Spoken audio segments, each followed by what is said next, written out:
হে everyone, আসসালামু আলাইকুম। তো কেমন আছো তোমরা? আশা করি অনেক ভালো আছো। আল্লাহর রহমতে এবং তোমাদের ভালোবাসায় আমিও অনেক ভালো আছি। আজকের পর্বটি অনেক বেশি স্পেশাল, তো তোমরা সবাই শেষ পর্যন্ত শুনে যাবেন। এতিম ছেলের ভালোবাসা 21 নম্বর পার্ট। আর তোমরা যারা যারা আমার ভয়েসগুলো কপি করে নিজের আইডিতে ছাড়ছো, তোমাদেরকে বলতেছি প্লিজ মেনশন করে দিও। আর এই যে এমআর দীপু আছেন, এইটাই আমার অফিসিয়াল আইডি, আর এটাই আমার ভয়েস। তো চলুন বেশি কথা না বলে শুরু করা যাক। আমি বললাম, এত কিছু বলতে ভালো লাগছে না, আস্তে আস্তে সব জানবেন।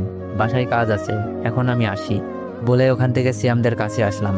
সিয়াম বলল, মায়ের সাথে এত কি কথা বললি? আমি বললাম, আরে বলিস না, পুরনো সেই কথা। ও, সে কি জানে তোর বউ আছে? আমি বললাম, আজকে সব বলে দিলাম, আশা করি আর জ্বালাবে না। এখন কি করবি? বাসায় যাব। আমিও বাসায় যাব। কলেজ থেকে বাসায় চলে আসলাম। রুমে এসে দেখি ম্যাডাম বউ আসে নাই। এই সুযোগ কিছুক্ষণ ঘুমিয়ে পড়ি। ঘুম ভাঙে